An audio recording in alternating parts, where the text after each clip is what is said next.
Warning, this podcast has stories of real-life events and true crime that happens every day. These stories may contain adult language and graphic or disturbing details not suitable for everyone. Listener discretion is advised.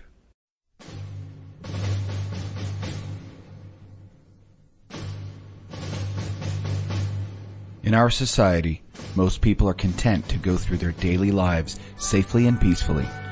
But our society is not always safe or peaceful. For that reason, some men and women answer a higher calling to defend and protect their fellow man. You probably know someone who is one of these people, or maybe you are one of these people. The ones who see and do the things most people would never want to. These things are sometimes heroic and beautiful, but often they are horrific and terrifying. It's these things they don't share about with other people.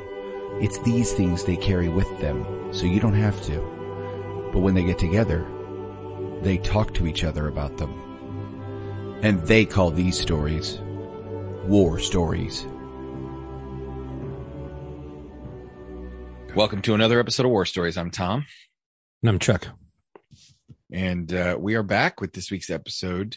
It's going to be an interesting one, especially in light of our first guest coroner that we've had on. We've got another coroner on. Yeah. From a totally different area. But speaking of coroners, I actually, if you're watching or if you're listening to this after we've recorded it, you can go on our social media and try and find the post. But the video of the pursuit that was making the rounds of the motorcyclist that basically hit another car turning left in front of him at about 100 miles an hour. Oh, yeah. And so we were watching that, and we were joking. I jokingly tagged her in the video. I'm like, you want to take bets as to how massive those what was wrong with him? I'm like, cause I'll go dead right there, dead. And then of course, subsequently you and I saw the video that got, leaked somehow from one of the business owners that had, CCTV or security camera footage right in front of his store where the guy came to rest on the sidewalk. And it's pretty clear that he's a rubber chicken at that point. Oh, yeah, and it doesn't surprise me that it got leaked because everybody does stuff for likes nowadays. So they're just like, ooh, that was. And if you own that, viral, and you own that store, you're like, oh, I bet you I have that on the security camera. And then you check the security camera, and sure enough. Yep. But anyway, we have our guest this week is Brian. Hi, Brian. How are you? I'm well. Thanks for having me on. Oh, of course, anytime. It's kind of interesting. We started off, we were doing police and firefighters and veterans, and we ended up, expanding it to nurses and then all of a sudden, coroner, and we've all, it's very similar. We all experience the just terrible human tragedy, and we call it Thursday. So welcome to the show. I appreciate you coming on. I'm happy to be here. It's definitely a hand-in-hand relationship. Everybody kind of sees the same thing in different aspects of it. So. Yeah. Mm-hmm. So tell us kind of how you ended up. Tell us your story. How you ended up being a coroner. I mean, we've interviewed one coroner, and we kind of got her story, but she came on at a weird time. When did how long you been on? I've been doing this approximately 4 years now. I got started in it late. I happened to some of my background. So my dad was a firefighter paramedic, for the local, city department here. And he ended up getting divorced from my mom and remarrying a trauma nurse at the hospital, like a lot of firefighters do. And that's not unheard of. No, not in the slightest. I spent a good portion of my childhood, there's a lot of physiology textbooks, anatomy textbooks in the house. So I'd always be thumbing through those. And I didn't really want to be on the same career path as my dad, just because I saw how it affected him. We have a lot of train fatalities in our area. And those really affected him a lot. I didn't really want to take that same path. So later on in life, newsflash, the train always wins. Yeah, 10 out of 10 times. Yeah. So I went about doing other career paths, and I was approached by somebody that works in my office now, and they pretty much said, I think you'd be really good at this. You should study for it and approach our coroner. So in our state, there's not statutes for what the requirements for training are. So I did some online courses and read through like kind of the national standard of what the national standard of how death investigation should be done. And I approached our coroner, and he gave me extremely part-time hours and a bunch of on-the-job training. And that's kind of how I got my start in it. And, plenty of courses later, I'm pretty proficient in it. Now I'm the chief deputy. And so I'm under the elected coroner. So I handle daily operations of the office, training, scheduling, that type of thing. Wow. On top of working the predominant amount of hours. I work a 96-hour rotation. So I work 96 hours on, 96 hours off. Is the coroner that's elected, is he a medical doctor or is no, she is not. She has a degree in forensics and mortuary science. Got it. Okay. So she's a mortician and a crime scene investigator. Yeah, pretty much. Yep. Mm-hmm. Okay. Well, it's good enough to be a coroner in my book. Yeah. Kind of similar how it is in certain other parts of the country. Yeah. There's a bunch of different systems to it because it's such an old way of doing things. Some have state medical examiners that oversee the office of this. Like Virginia has a Commonwealth medical examiner. Correct. And Massachusetts. Right. But let's be fair. The state of Virginia is probably, close to the size of LA County. So right. Exactly. When you compare, things like that, you kind of have to realize like, okay, you're comparing LA County against a state, not LA County against another county. Yeah. How many residents are in LA County as a whole? Well, it's what, 4 million just in LA City, right? Okay. So, something like it's there's millions.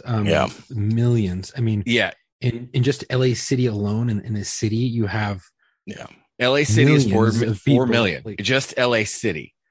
And then Greater Los Angeles County is 18.8 million. Whoa. Which, if you extrapolate that, let's see. Let's just have fun with this. What's Virginia's state population? Probably like the Virginia population, 1.2 million. 8.6 million people in the state of Virginia. So this should, and I'll tell you one thing I didn't recognize or realize is when I moved, because a lot of people who've been listening to this podcast for a long time know I just moved last year. The lack of understanding of the size of Los Angeles County alone is one of those things where you talk about how big it is to people and they're like, wait, you drive 3 hours and you're still in it? And I go, yes, that's bananas. Yeah. I have no desire to live and or work in anywhere that populated. No, thank you. Yeah, exactly. Very interesting. So in your system, it's similar to, I'll give you, the county I worked in was not LA County. They had the sheriff coroner. So the sheriff was the elected coroner. And then the sheriff hired a medical examiner who was an actual medical doctor, pathologist, whatever. And then every deputy was a deputy coroner. So there was no separate job for it. Now, there's other counties, for example, Los Angeles County, they have the LA County coroner, who is a separate entity. And then they have deputy coroners that are separate than deputy sheriffs, and they do a different job. Sounds that's more your model. Is that? So ours is separated from law enforcement completely. We have our county sheriff's office and then our office, the county coroner's office. And so we investigate all deaths throughout. But yeah, it was a separation of powers. So it's similar to LA. So very similar. I mean, just on a much smaller scale. Mm-hmm. Right. Yeah. But even then, in LA County, the LA County coroner's office is very small. It's not very big. Sure. Right. To how much that they actually have to do. I mean, I've heard stories of people waiting 4 hours, 5 hours for a coroner to get there. Mm-hmm. Yeah. And then you have to wait for an investigator, and then the investigator takes a while to get out there. You could, and I've heard stories of holding scenes for, 12, 6, 8, 12, 12 hours. 12 hours. And you're like, what the heck? Mm-hmm. Yeah. So, so we're Brian, not for that, you, what's your response time? Typically we try to keep it within an hour, unless we're out on something else. So, I mean, maximum is usually 2.5, 3 hours. And you're kitted out to take possession of the remains and all that stuff. Yeah. Yep. Mm-hmm. Okay. Yeah. So it's, well, I only asked because in our county, the deputy coroners had to call. They were contracted with the local mortuaries because the sheriff's department didn't maintain any equipment to take possession of or handle bodies. Sure. Yeah, we're similar to that. So we have a local company that will come do our removals for us, but I carry all of my investigative supplies in my vehicle. And from anything from, toxicology kit to privacy screens, we carry a good amount of equipment. But typically you basically have an entire scene kit. Yeah. And typically the coroner's offices in smaller areas like this, they have the smallest county budget. It's an afterthought. It's a formality for a lot of places. Just bodies. Mm-hmm. I mean, right. Yeah. Just now, let me ask you this: Did COVID change anything with response times or things like that? Because with where I was working and where I still work there, but when I was working during COVID, there were certain times where you'd go to a death investigation and they're like, no, we're not coming out. Is there any signs of foul play? No, we're going to go and do the investigation because we're so busy with a lot of deaths. We're only going to respond out to the mortuary. And then if we think it's foul play, then we'll put a hold on the body and whatever. And I'm like, that's crazy. And they're like, all right, just tell the family that wait for the mortuary and you guys can unask the scene and leave. And we're like, okay. Yeah. Wow. Yeah. So we will still respond to scene deaths. But we pretty much stopped going to the hospitals, unless it's something that's going to be autopsied. So, we would respond to the ERs for, like sudden unexpected deaths if they were less than 24 hours, if they've been admitted for less than 24 hours. We stopped doing that just for contamination purposes. So we do some cases now more over the phone, but we still respond to scenes. Anything out of hospital death. So you went from going to the coroner and asking him to give you hours so you could learn the job to being the elected coroner's deputy coroner or deputy chief coroner. Deputy. Yep. Chief deputy. Yep. So, how is that? I'm totally curious to know what that's like for you and what your story is. So the floor is yours, man. What's your story? Okay. So I'm going to tell a story of probably one of the most comical things that's ever happened to me, and it's semi-gross, so it'll be fun. Well, listeners of this podcast will know that Chuck may throw up in his mouth a little bit, but he will not quit. He will stick to the story, and we love fun and gross. I.e. the wood chipper, the lobster claw, the firefighter who had to take the man's skin off of him. I can only think of a couple off the top of my head. Yeah. So I was called to a death in a home in a suburban area in the middle of summer. I'd say it was about July. And I was told over the phone by the officer that was on scene. He pretty much, I had a really poor connection when he was talking to me, or I was doing something and he was talking pretty quietly. And he's like, yeah, we have a gentleman that has passed away, and it appears that his dogs has ate his back end. And I yelled in the phone. I said, what did you say? And he goes, the dog has eaten his ass. I was like, all right, that's what I thought you said. All right, I'll be there. Yeah. So it didn't take me very long to get up there. I wasn't really doing anything that day. So dogs eating ass. What the hell? Yeah. And it's a very quaint, quiet neighborhood in this pretty affluent town. Like old 50s style, like Sears and Roebuck houses that you'd, buy out of a catalog, like post-war era houses. So I meet the officer outside, and he's standing outside, which is always usually a pretty bad sign for me. Their definition of bad and mine vary greatly. What they consider terrible might just be, a Tuesday for me.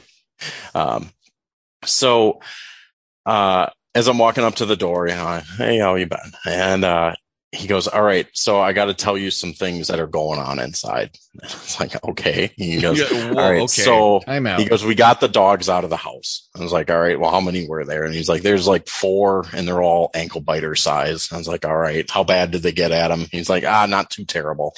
And I was like, okay. And I go to grab the doorknob, and he's like, whoa, before you go in there, there's a live falcon in the house. Oh. Okay, wait, hold on. Before we get to the falcon, because now I was already all in. I just want the listeners to understand that none of this idea or concept of your animals eating your dead body sounds weird to Chuck or I. And anybody who has done this job for any longer than 5 minutes will know that one of the first things you get with an unattended death with pets is they fucking eat you first. Yeah. Cats usually. Off. Yeah, cats usually. Cats. They cats eat the parts that stick out. They eat your fingertips. They eat the tip of your nose. They eat your ears. So, like, if you think I'm just telling you, it reminds me. You have animals and you die by yourself. I'm a firm believer. That's why cats bite you in the middle of the night, just to test, to see see if you're still alive. Cats are fucking crazy. I had one for a little bit that I adopted. And this motherfucker would come and attack you in your sleep. And I was like, what the fuck? Boom. And it attacked my wife when we were dating, jumped on her fucking head and started like fucking going. And she fucking, I grabbed that thing. And I was like, huh, get the fuck out of here. The thing was psycho. And then I listened to the, I make sense. And I listened to the episode, and I'm sure Tom has, and I don't know if you have, but of Joe Rogan on the vegan cat. Mm-mm. Oh, this is whole episode that he does stand up on vegan cat. It's funny. You can look it up. But he talks about how cats aren't supposed to be vegan. They're fucking predators. They're crazy. They're savages. Mm-hmm.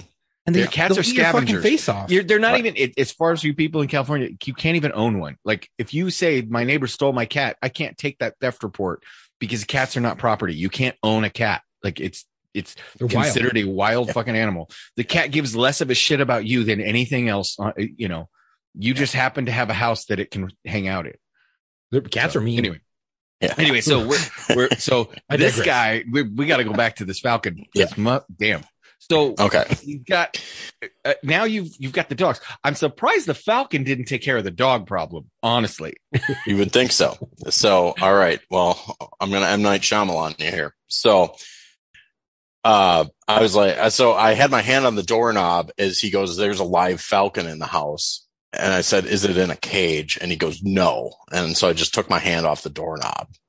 And as he said that, I was like, what do you expect me to do? Like, where is it? He goes, I don't know. The last time I saw it, it was in the kitchen.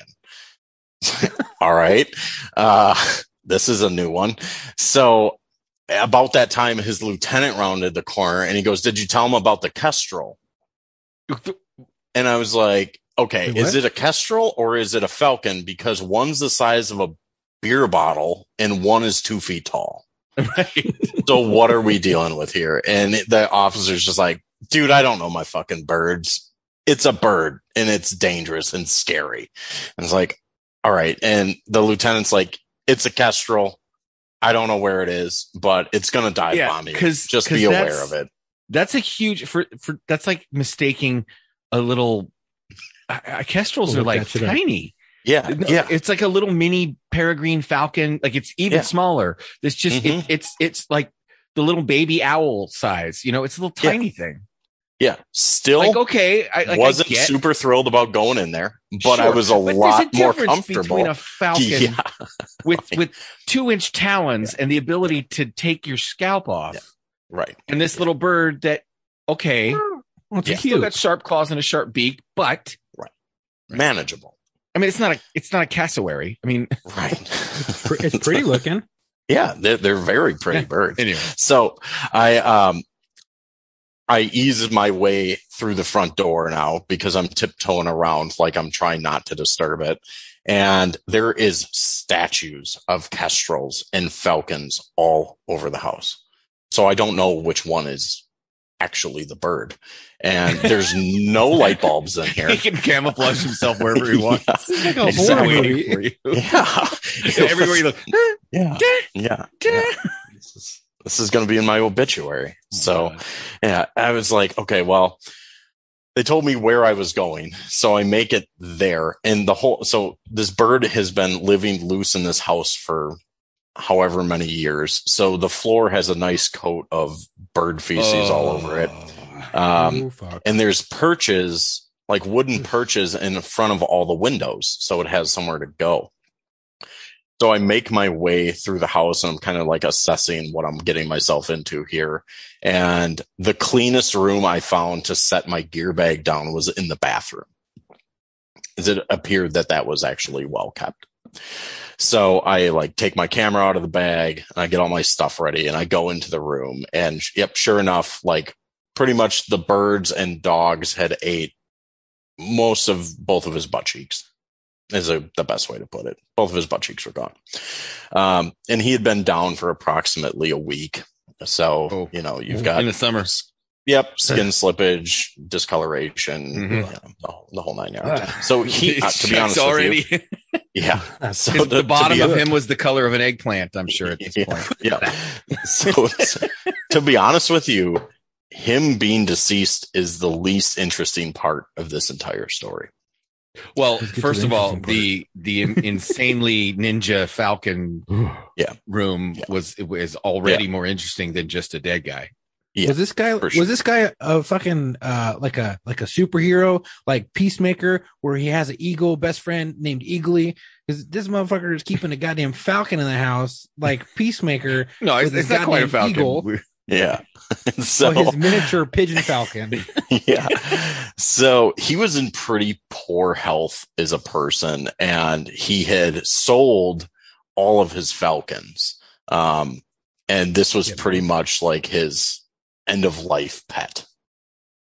To say, like, he wanted a predatory bird to have, but having a falcon is quite a bit of work from what I was told. So it's like if you have wolves your whole life growing up as pets, and then you get a pug. You get I was going to say you get like a little Siberian husky at the end. Yeah. Mini. Yeah. A little complete guy. I do my typical death investigation with him, and I start trying to look for like identification, anything that would lead me to a cause for why he is the way that he is.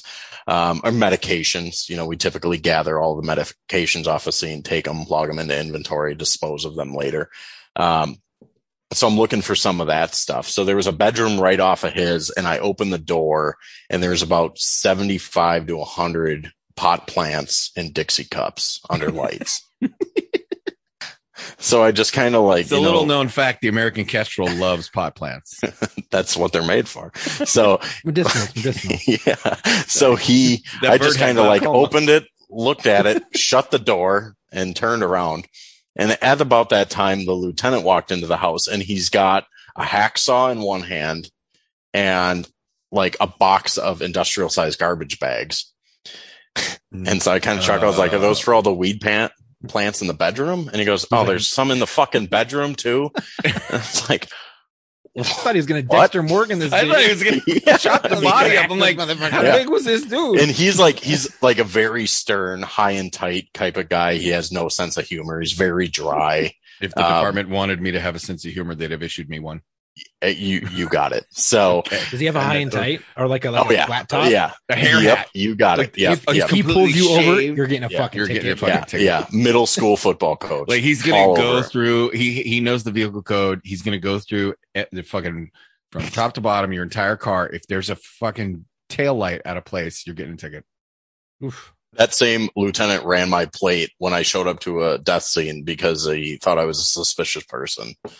And then he realized who I was. So anyways, and you're still a suspicious person. You're just a suspicious person that he knows. You know it. So yeah, I was like, where are you taking those bags if it wasn't for the pot plants in the bedroom? And he goes, oh, we'll come down into the basement. And the whole basement was a grow room. So he probably had, I don't know, 70, 80 plants that were about 4 feet tall. Oh, wow. And he had ventilation out the side of the house and like a hydroponic system set up. And, it was pretty impressive. No wonder the dogs ate him. They had the fucking munchies. Right. So I'm going through this dude's cabinets in his house trying to find medication. Because typically people keep it either in their bathroom, their bedroom, or the cabinets in their kitchen. That's the places they frequent.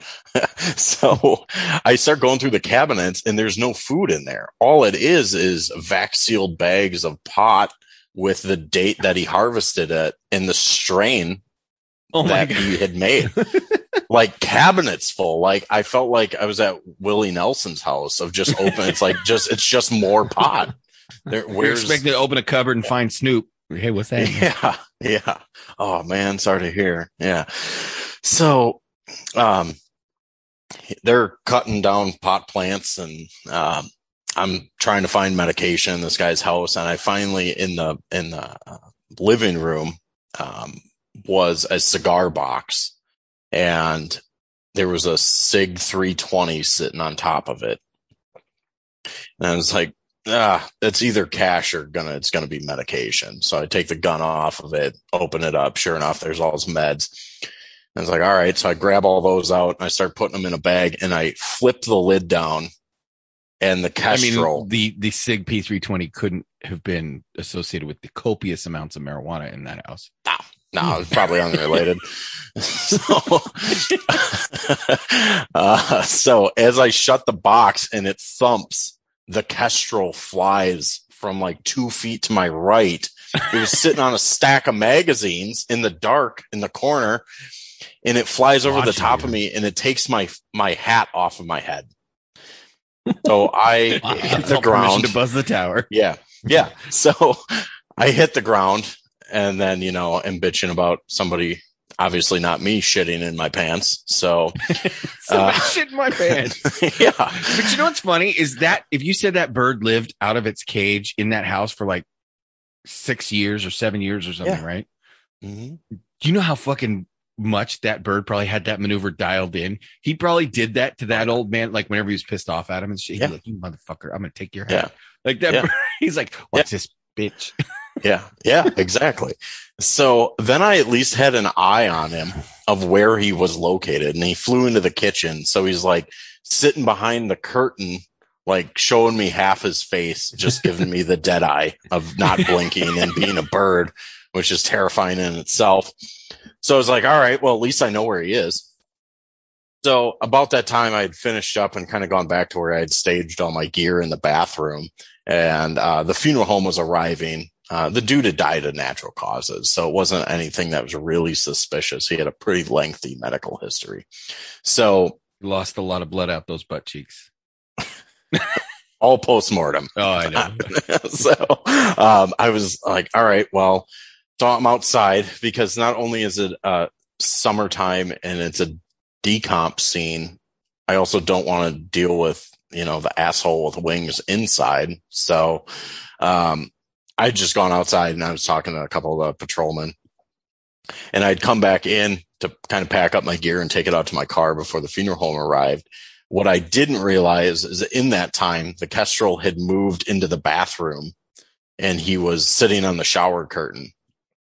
So now I'm between, now I'm in between him and his only exit out of the room. So a repeat of the living room. Yeah. Same thing.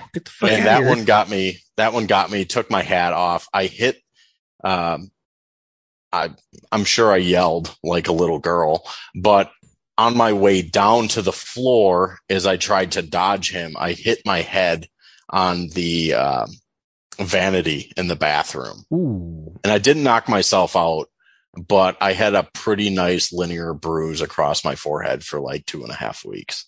of almost knocking myself out. Man, you almost invented time travel right there. All because of this fucking bird joke. Yeah. So, you know what though? That's hilarious because dealing with pets, and I cannot imagine it. Dealing with pets, especially people that have exotic pets. You go to a scene, giant snake.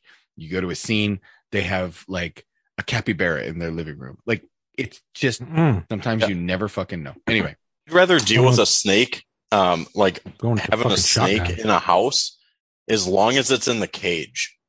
Yeah, I had went to one house one time, and the dude had like a ton of spiders and some snakes. Nope. But the biggest cage in the house was empty, but it looked like it was being used. And I was like, "What? Why? What was in there? What was it? What's supposed to be in there? And where is it now? That's what matters to me. That's the big question. So this fucking asshole takes your hat and gets by you. Yeah. And he fucks off, and I don't know where he went. So by that time, the funeral home had arrived. We got him packaged to go there. And about that time, some fella that deals with birds showed up, like smoking a cigar, and just walked in the house and put it in a cage, and off he went. And I was like, that was cool. He knew like fucking bird sign language. He's like, your master is dead. Get the fuck in the cage. Right. Or like here's a worm or a mouse. Get in it. Yeah. And he went, and away they went. And after it was kind of all done and everybody had left, like a couple of the patrolmen and me were standing around, and I was like, what the fuck happened? Like that whole thing was crazy, and they had no idea what had really taken place.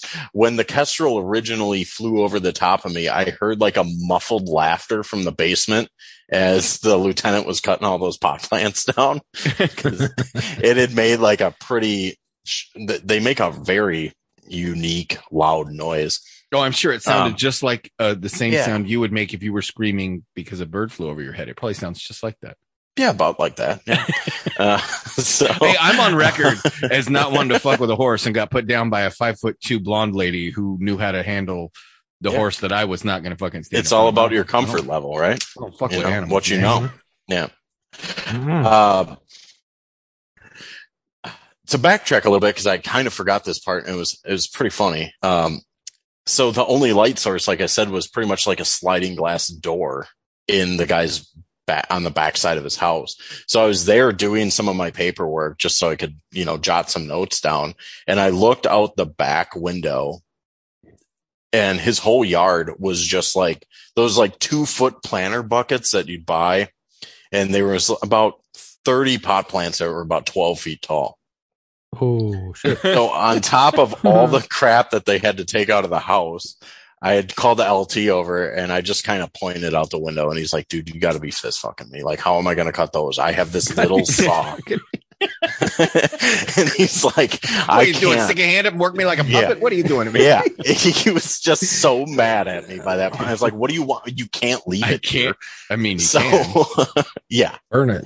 Could. So, and his yard was awesome. It was set up for exactly what he wanted, to grow pot and have birds. Right. Yeah. I was going to say, it was probably the sanctuary for him. Yeah. Yeah. It was like being at a zoo. I mean, there was a fence all the way around in the middle it. Yeah. That he can stand on with a big mirror. He had look at netting. in the mirror. He had like that bird predatory netting to actually keep predatory birds out, like you would when you at a pheasant farm. He had it over the entire yard, and then he had all his weed plants. So I'm sure his kestrel kept like varmints out of the yard that would be. Oh yeah, he probably had the kestrel, so the kestrel wouldn't fly away, but then it would eat the mice and shit. Exactly. And pop food.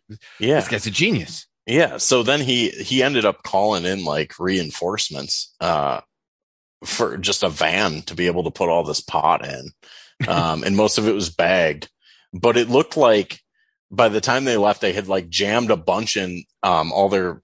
They have explorers around here. So like most of their explorers, like the dudes on scene, it was just bags stuffed full of marijuana. It looked like if Snoop Dogg wrote the Jungle Book. Like there was just you couldn't even see through their back windows. And then they brought a van and filled that with all the big ones. Cause like they're like 12 feet tall. It was like hauling trees around, and they had like 4-inch bases on them. I mean, they were and huge. These little explorer teenagers are like, can we go get tacos after this? Yeah, I don't know why, I'm really hungry. And I smelled like weed for hours after that. Like, I can go home and change, but we don't have like a locker room in our office. It's in like an administrative building, so I don't really have the opportunity. Like if I have to go home and shower, I have to go. That's where I'll be. To drive home. Yeah, right, exactly. But I had like a ton of meetings with like some of our county executives and like some of our higher ups. You later that day, like weed and decomp. So I smell terrible.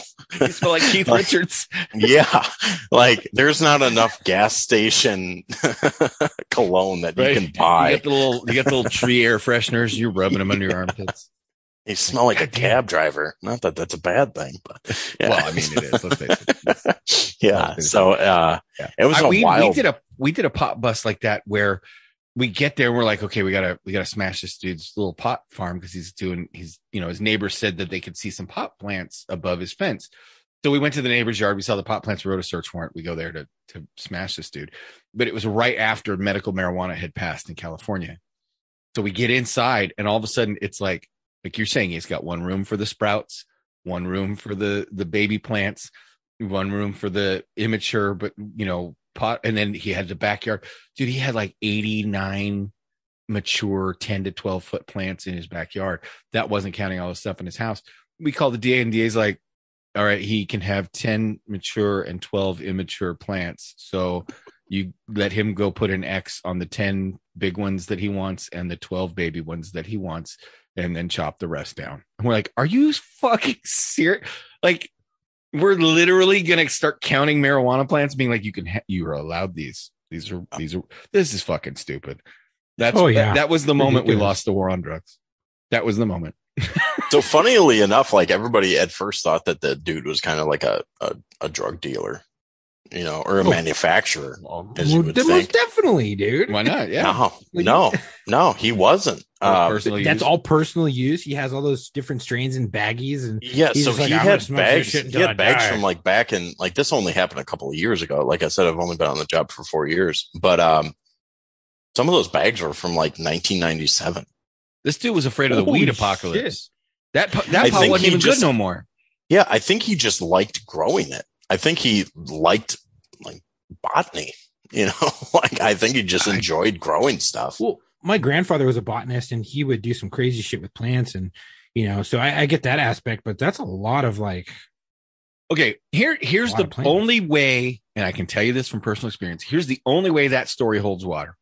I knew a deputy worked in Santa Barbara County, and he would go walking past this, this same neighborhood all the time, driving past it, whatever, because it was in his beat.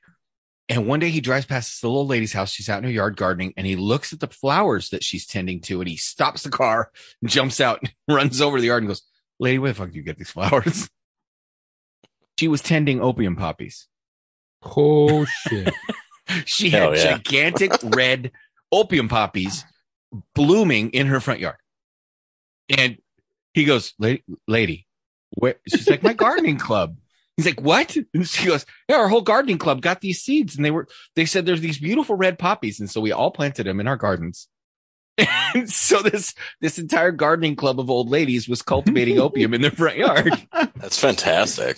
That's the only way I believe this dude could have been like just growing it ornamentally, as if he's like, this is the prettiest plant and it just grows so easily. I can't grow anything else, but somehow this stuff just grows and grows. Well, it's essentially a weed. It doesn't take a whole lot of work. Right, exactly. Like there's parts of the United States where it just grows in the ditch. Hence the term ditchweed. Like, it's like I've seen it.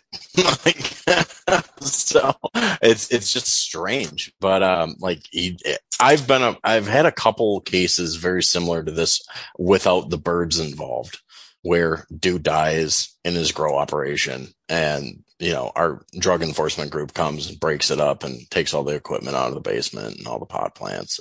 And it's happened. Like, it's more common than I would have ever thought it would have been. You know, I'd say probably like 6 or 7 times a year, I come into a house where there's 10 or more plants. Oh yeah. Yeah. It's super common now. Seriously, it's more common. It's almost as common now to come into a house with plants after they're dead as it is to come into a house where there's a fucking weird animal after they're dead. Oh yeah. Yeah. In fact, it's more common for the pot than it is the weird right animal. Than the weird animal. Exactly. Yeah. Oh, I've had good. Those photos I sent you were in the last bust we did. Oh, nice. It was all illegal. It was a whole house. That was a whole house. Those are all different rooms. Damn. What Chuck just sent me a picture of an indoor grow, and it's all immature, but they're ready for it to go. It's almost there, man. It's crazy. So that smell is ugh. Well, before we get to our dedication, Brian, I wanted to bring up Chuck has an email. And so we thought, if you don't mind, he's going to read this email and we can toss it around a little bit. Yeah, for sure. It's from one of our listeners that we've talked about a lot on the locker room, and we talked to a lot on the locker room, but he had a question for War Story. So go ahead, Chuck. So this is from Duck Boy, from Down Under. He's in Australia, and he had a question regarding the 1%er motorcycle clubs out here. Okay. He goes, "Hey mate, seeing as you're a cop, you might be able to shed some light on this. Do you guys in the United States have laws or legislation that help officers crack down on 1%ers in those motorcycle clubs like we do over here in Australia?" And I was like, "Hey, elaborate on that. Like, what do you guys have over there? Because I obviously don't know." He goes, "The laws vary from state to state, which is a lot like the United States. But they can't go into pubs wearing 1%er patches or clothing. In some states, they can even ride wearing their patches they can't ride wearing their patches because it's an instant fine of $400 per item." And so I was like, well, it's a little bit different in the United States. We have the First Amendment. Right. So you can fly colors. Now with gang injunctions and stuff like that, if your motorcycle club is listed as a gang and they have an injunction, in some states, you're not allowed to in certain areas ride colors, because you can get pulled over and stopped. But in like California, they used to have gang injunctions, but a lot of that stopped. And so it doesn't give you probable cause to pull someone over just because they're flying colors. And I can tell you this, in states, a lot of patrol officers will not stop bikers or a group of bikers, especially if there's a vehicle following them behind, because 1, you're outnumbered, and 2, you might get into a firefight that you weren't expecting, or it's just they're carrying bad shit. And it's a lot different out here where we can't just go and crack down on a group like, you're all flying colors, we're going to fine you. No. It doesn't work like that. They're very ruthless. And you would basically, because they're organized crime, if you wanted to take down a whole group, you would have to investigate them federally, do a RICO case on them, and then try to shut down the club in general. But they're so well insulated and all over the place that those are very hard to come by. And there's numerous stories with the ATF, trying to infiltrate biker clubs, motorcycle clubs that are 1%ers, and trying to get them on RICO stuff and murders and stuff like that. And it's been, obviously they're still around. So you might get 1 or 2 on crimes, but as far as a state legislature or in all these different states to crack down if you see them, it's almost non-existent. And it can vary state by state depending on the laws and injunctions they have set in place. But it's the Constitution and stuff protects people, freedom of speech and stuff like that, and it's very difficult to do any of that stuff. So I'll knock down obviously on all of what Chuck said. The First Amendment, in fact, what he was talking about the patches. Did you see the opinion by the judge that overturned the federal government's ability to seize the actual patches from the Mongols motorcycle? For those of you who don't know, Hell's Angels' biggest rival club is the Mongols, at least in the United States. And the Mongols received an injunction against them that said they couldn't wear their own trademark logo. So the federal government at that point said, if you see somebody rolling around with the Mongol logo on them, you could stop them and seize it and take it and take possession of it. Well, judge struck that down and said, no, they couldn't, in fact, do that. that they can pursue RICO statutes and all that kind of stuff against an outlaw motorcycle club, but they can't just ban someone from wearing an affiliation with something outright. So there was like that. That's a whole issue against motorcycle clubs as far as, like you were talking about the First Amendment. They can't do administrative things to necessarily bar them from just riding around identifying as a motorcycle club. Mm-hmm. You also got to understand something, and I don't know if it's the same in Australia, but in the United States, we have a difference between what's known as an MC or a motorcycle club and an OMG, which is an outlaw motorcycle gang. At least that's the law enforcement classifications for them. Motorcycle clubs, typically they have like one big patch or maybe two big pieces on their patch. But if you typically see a rocker, an image, and a rocker, so a top rocker, which is a banner, and then an image of some kind, like with the Hells Angels, it's the skull with the wing, and then the rocker on the bottom that gives a location, that's called the 3-piece patch. Any Sons of Anarchy fan knows what I'm talking about. It's a 3-piece patch. That is indicative of being an outlaw motorcycle gang or affiliated with illegal activities. If you're wearing a patch like that and you don't have an affiliation with a bigger club, for example, if you're the Moloch's MC and you rock a 3-patch, cut, and you're in Hells Angels territory and you don't have the blessing of the Hells Angels to wear a 3-piece patch, they're going to stop you. They're going to have words with you. And you're either going to come correct real quick and get affiliated, or you're going to knock that shit off, or they're going to make you knock it off. These are not nice people. Yeah, I was just going to touch on that too. Yeah, so that's kind of how, when it comes to motorcycle clubs, people that wear patches on their jackets versus outlaw motorcycle gangs, which are people that try to look like Hells Angels or Mongols and things like that. So the big thing becomes infiltrating, right? And I can speak to that only because when I was working undercover, one of the guys I worked with, and I won't mention his name just because he's had issues over the years. But if you do the slightest amount of Googling, you can find out who I'm talking about. He ended up having to sue the ATF, the agency he worked for. He had to sue them because they failed to properly protect his identity. He went undercover as a member of a quasi-realistic motorcycle gang that then affiliated themselves with an Arizona chapter of the Hells Angels. They then lived the sweet life, high on the hog, riding with the Hells Angels every day, doing Hells Angel stuff where he was allowed to break the law up to a certain point and do things with them. And he was doing so as the idea that he was a hanger-on with another club. They then set up an operation where they knew the Hells Angels were having trouble with a motorcycle club in Mexico. They went and jammed a dude up in Mexico, took his vest, then took an actual federal agent, dumped him in a ditch, threw a cut on him, shot a couple of bullet holes in it, and poured some cow's blood on him, took a bunch of pictures of this agent lying in a ditch, pretending to be dead, then went back to the Hells Angels with the cut that had blood and bullet holes and showed them the pictures of this dude dead in a ditch and told the head or the president of this chapter in Arizona that they had taken care of the problem by killing this guy from this other motorcycle club that they were having beef with. And according to the surveillance video, and there's some debate, the agent was then taken into another room by the president of the club, and they hugged, and he gave him his own cut and patched him in right then and there as a Hells Angel.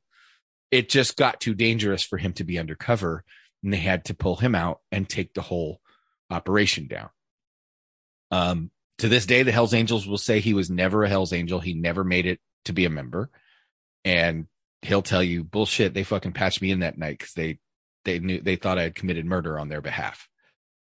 Those are the kinds of operations that American cops have to typically launch to get into these groups because of issues like the First Amendment and stuff like that. It's these long-term undercover operations with informants or undercover agents that then allow us to make cases like you're talking about, like RICO, where we can say that they do these crimes in furtherance of their group. Yep. And once you can say that, then the group itself becomes a criminal enterprise and you can arrest all of them. Right.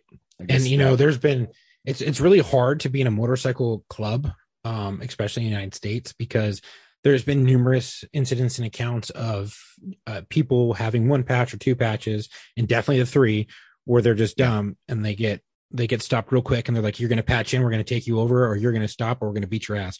But there's been numerous times where, there's a decent sized club that's just a bunch of people, weekend warriors, or they not just weekend warriors, but it's their actual club, and they do lots of rides, and it's all the time. And, those groups will see that and be like, oh, their numbers are big, and they'll want to take them over. And then they'll basically proposition them and make them an offer that they basically cannot refuse. And you'll have some that will leave. Oh, you want to still be patched in, you're going to have to patch into us. You can't be your own club anymore.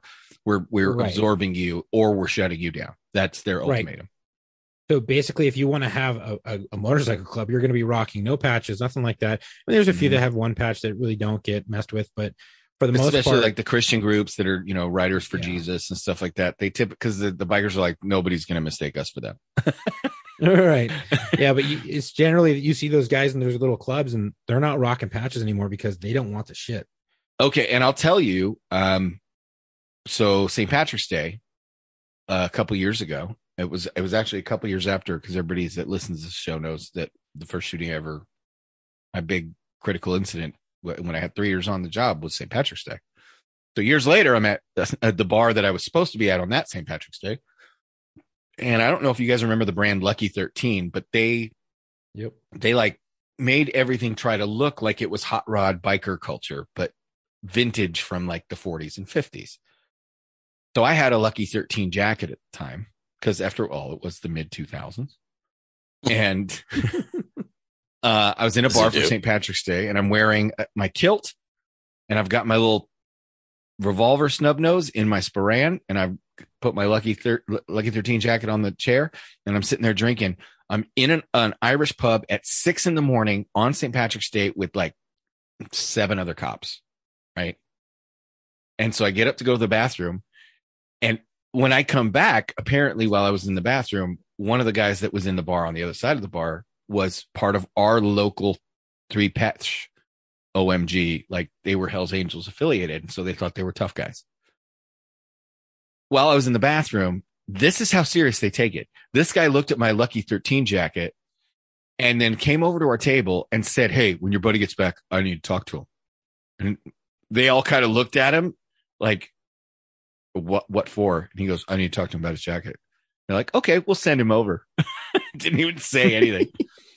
So I come out of the bathroom, and my partners are all sitting there like, hey, see that guy over there? And I went, yeah. And I looked at the guy, and the guy gives me the head nod. And I'm like, I nodded back. I'm like, what's up? And they're like, he wants to talk to you about your jacket. And I went, what's up, bro? And he's like, yeah, so you member of a club? What's up? You ride? I'm all, it's a Lucky 13 jacket, dude. Fashion jacket.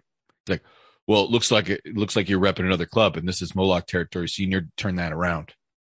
He was literally trying to make me turn my jacket around, not knowing who I was. So I politely showed him my badge and declined his offer to turn my jacket inside out. However, that is how serious they take it. Can I tell? Go ahead. So we have like a local motorcycle gang that's not affiliated with any big ones. But over the years, so they've probably been around since like, the 70s. They've always been like the Billy badasses of the area. They try to be really tough. They have their local hangouts. But then there's another club that's just a motorcycle club that's comprised of probably like 80% retired law enforcement officers that just ride around, and they like bikes. They're like, they were the motor cops, and those are the dudes.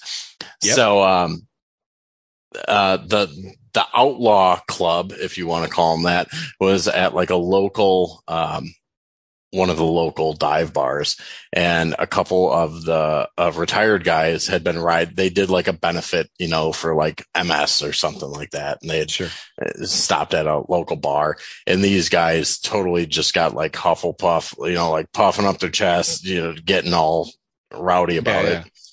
And, it ended up in the street, and, as you would, and these are all retired cops just beat the tar off of these guys.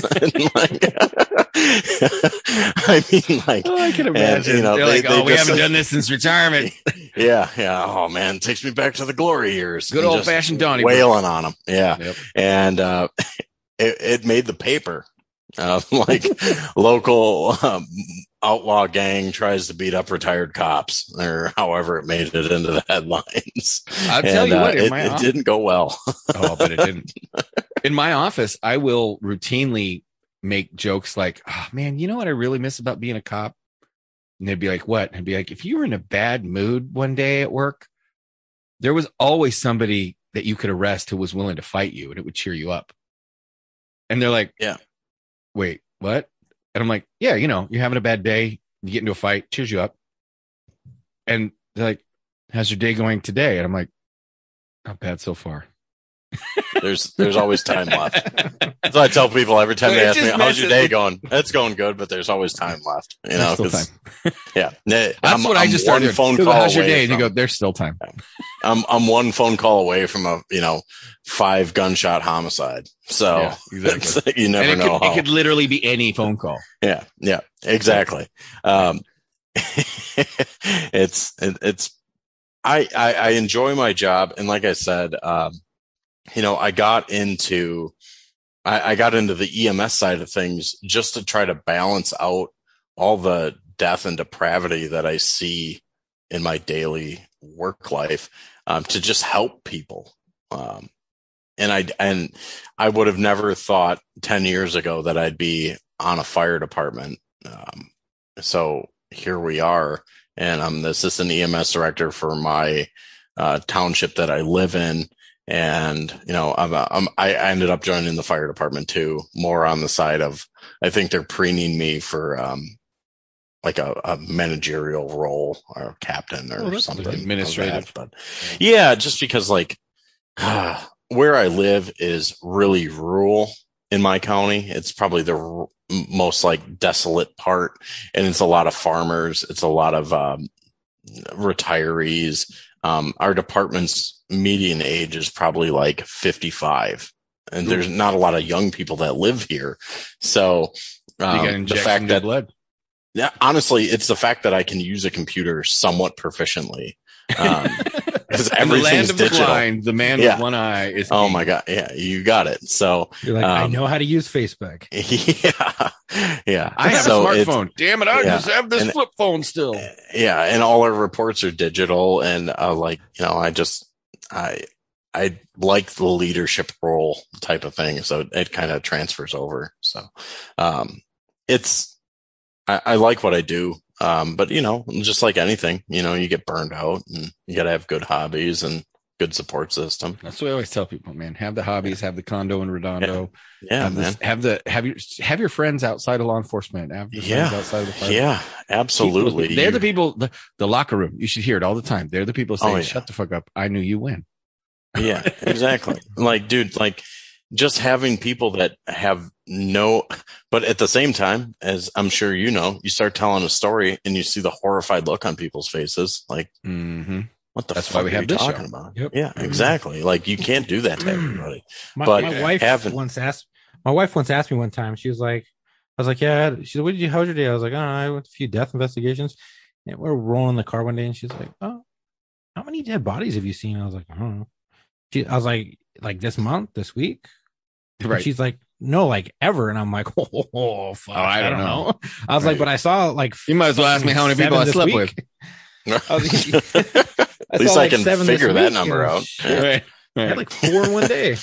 Yeah. I mean, so I investigate, and these are probably abysmal numbers compared to what the coroner medical examiners up by you guys do. But I think last year, so I work about half of the year. I work 4 days on, 4 days off. I think I did 500 scene investigations myself. That's a lot, though. Yeah. That's like 10 a week. Oof, that's a lot. Yeah. And for only 4 days on, that's right. 2.5 per day. Yeah. So I mean, it's enough. Yeah. Well, It's Chuck, enough. you have this week's dedication. I do. It's my understanding. Yes. So it's a firefighter from St. Louis, Missouri, who died in the line of duty. Funeral arrangements have been announced for a St. Louis firefighter killed while battling a house fire Thursday. Benjamin Polson died while battling a fire at a 2-story brick building in the 5900 block of Cote Brilliant. Investigators say the roof collapsed as firefighters worked to get out of the building. Polson has ties to the Springfield area. He attended Missouri State University and received his MBA at Drury University before joining the St. Louis Fire Department. Visitation services are set for 4 to 8 p.m. January 19th at the Cudis Funeral Home. His funeral is scheduled for 10 a.m. At the Cathedral Basilica of St. Louis. Friends described Polson as a person always willing to help others. He followed in the footsteps of his dad to become a St. Louis firefighter. Definitely one of those guys where I knew he was going to do something to want to make an impact in St. Louis, said Kevin Walsh, a history teacher at St. John Vianney High School, where Polson attended. Polson joined the St. Louis Fire Department in November 2019. His father is retired St. Louis Fire Department captain.